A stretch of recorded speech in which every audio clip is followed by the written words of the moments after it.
kula mila kirang kang sinalik kesang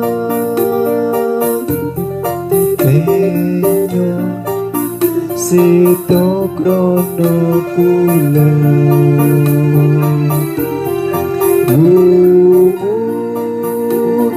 dados panjenengan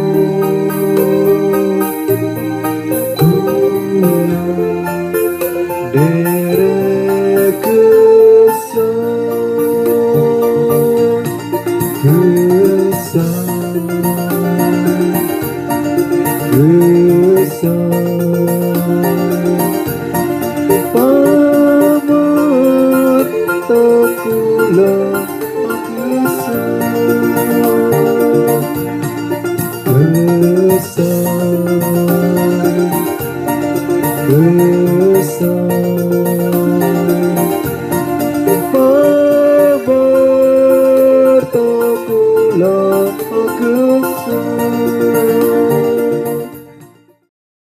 Marilah kita bersama-sama mengambil saat teduh.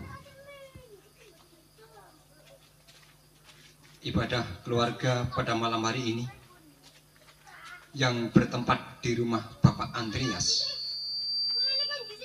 sama-sama kami lakukan hanya di dalam nama Allah Bapa, Allah Putra, dan persekutuan dengan Roh Kudus. Amin. Ya, Bapak dan Ibu yang dikasih Tuhan, kita langsung saja dibuka Alkitabnya.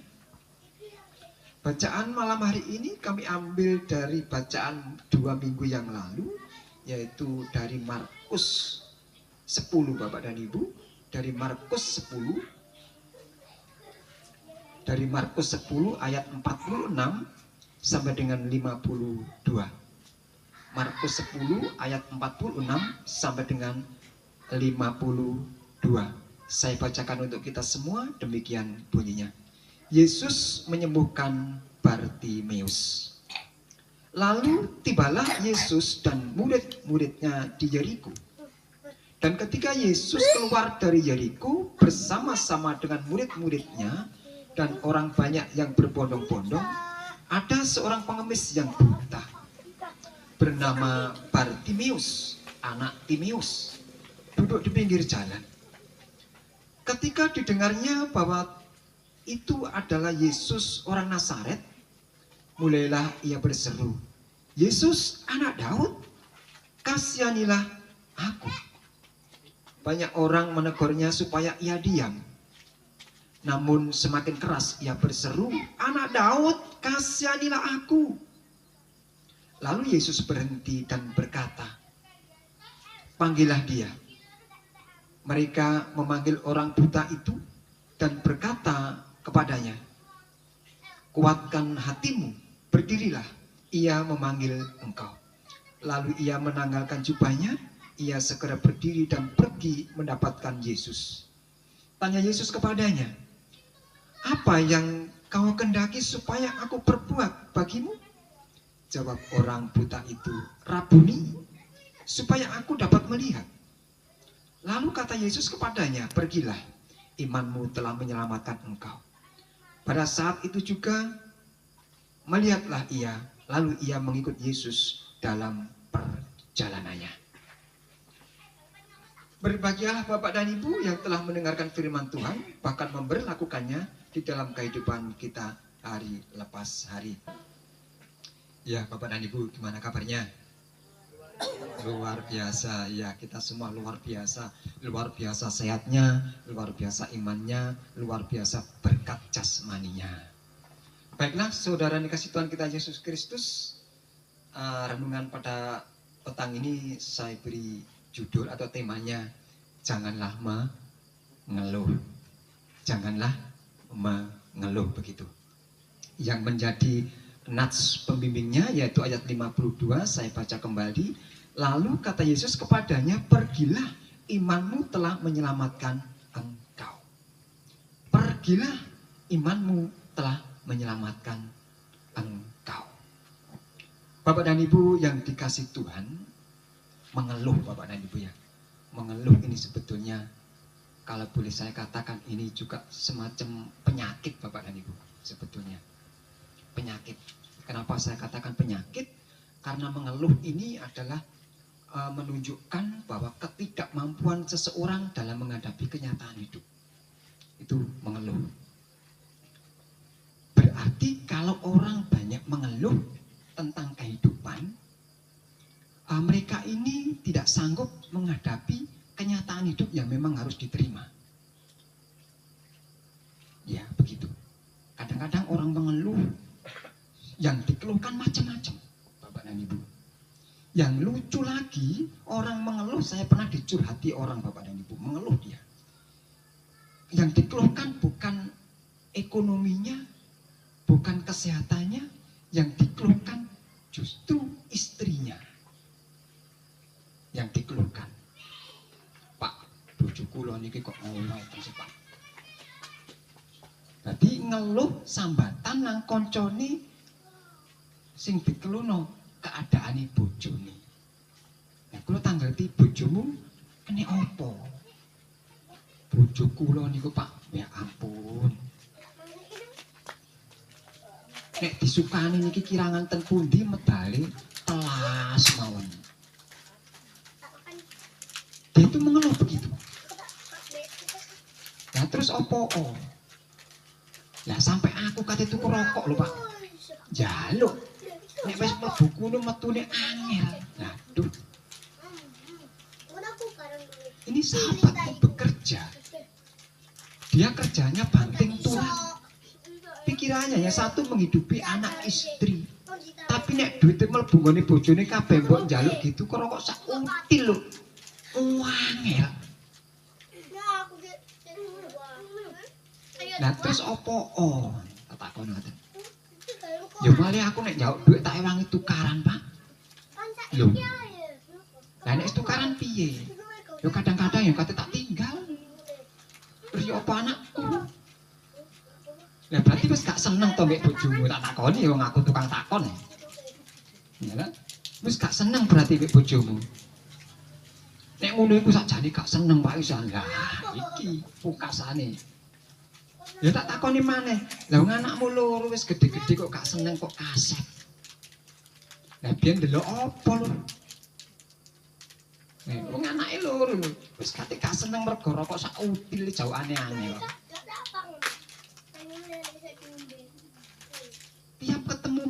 Tiap ketemu mengeluh. Ini berarti menunjukkan bahwa seseorang tidak mampu menghadapi kenyataan hidup yang ada. Bapak dan Ibu. Kalau orang mengeluh, ujung-ujungnya bahwa mengeluh ini salah satu pembunuhan karakter pribadinya Bapak dan Ibu.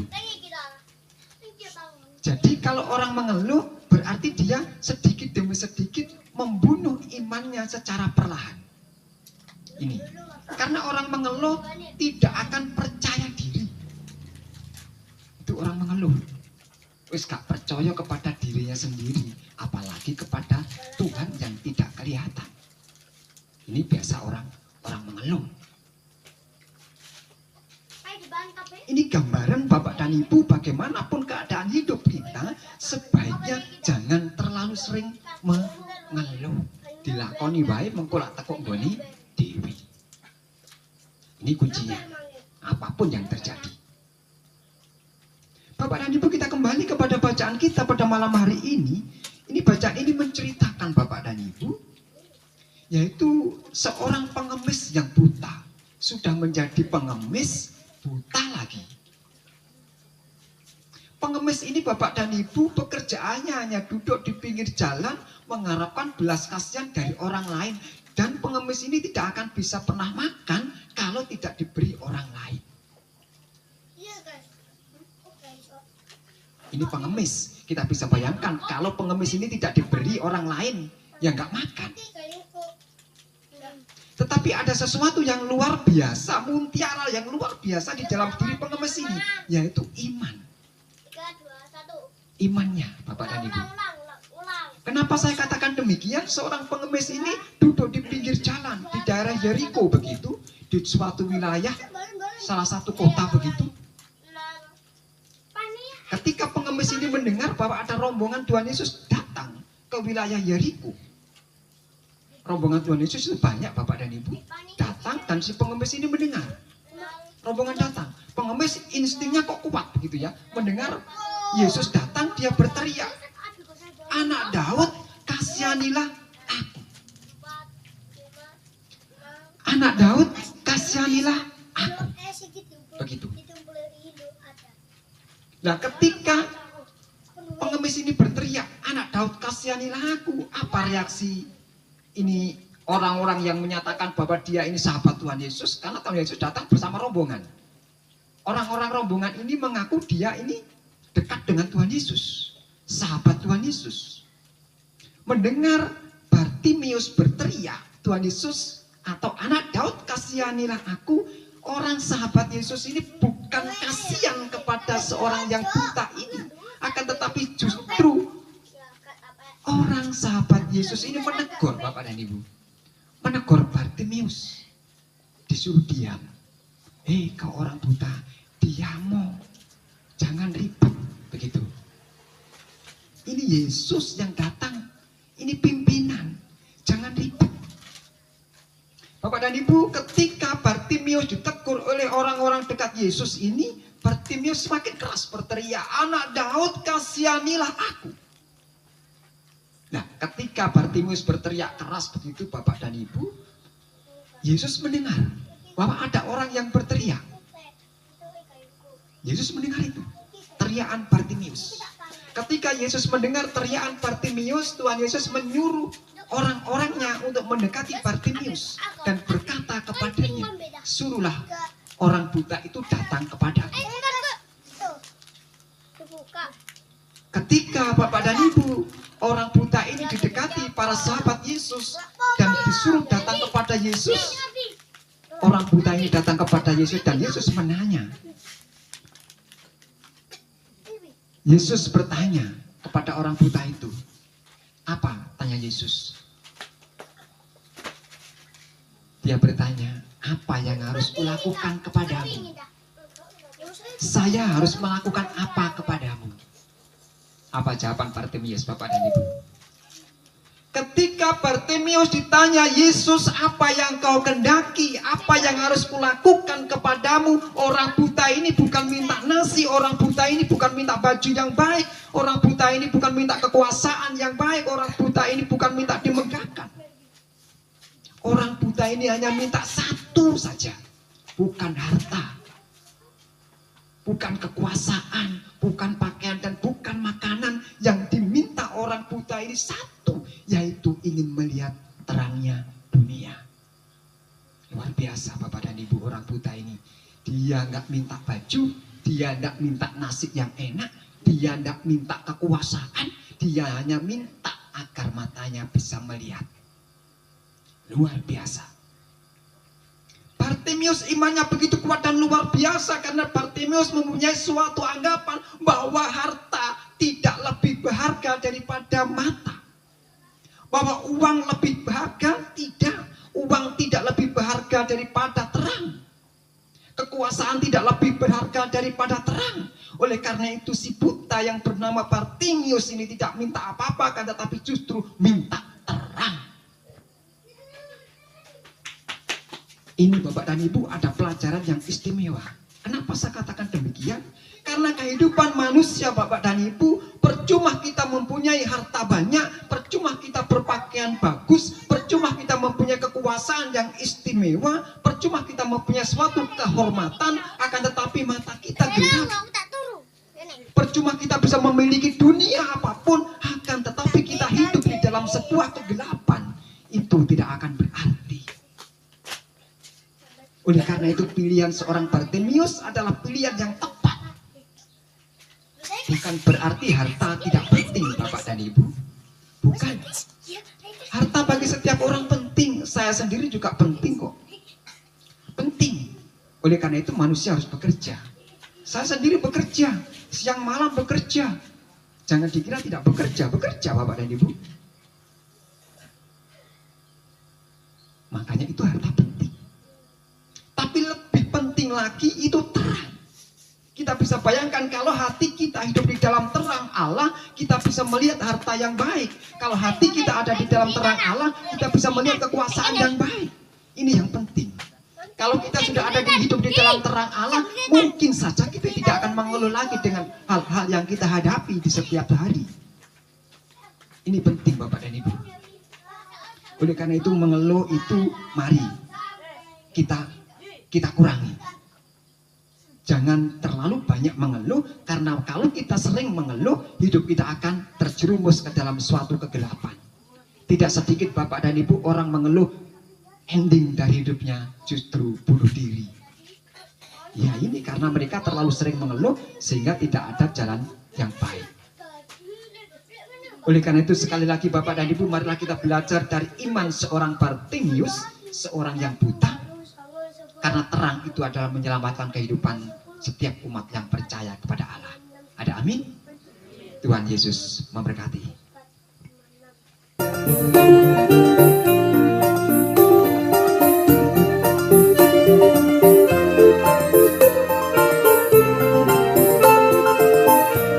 Pamarto kula gesang Pamarto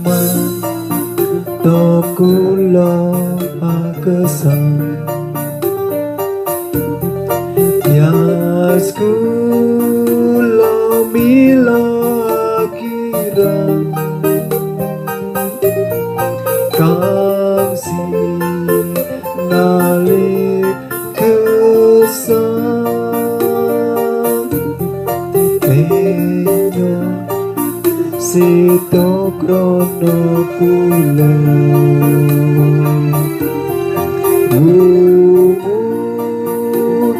Tatos pacarnya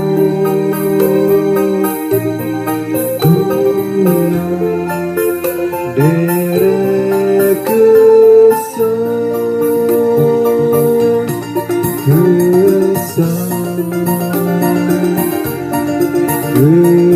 Pamat takula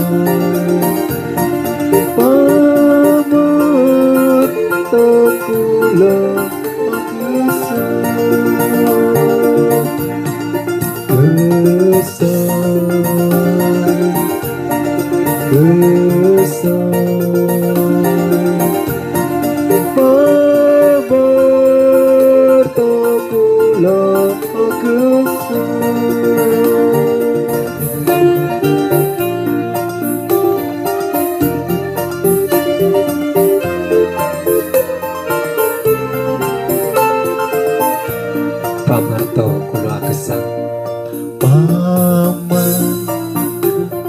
kula gesang Yas kula mila kirang Kang sinali kesang Penyo sito krono kula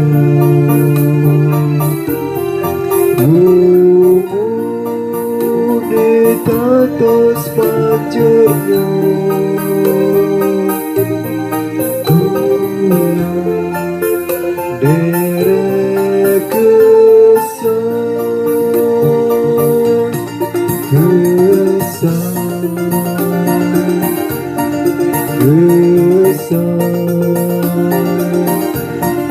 Pamat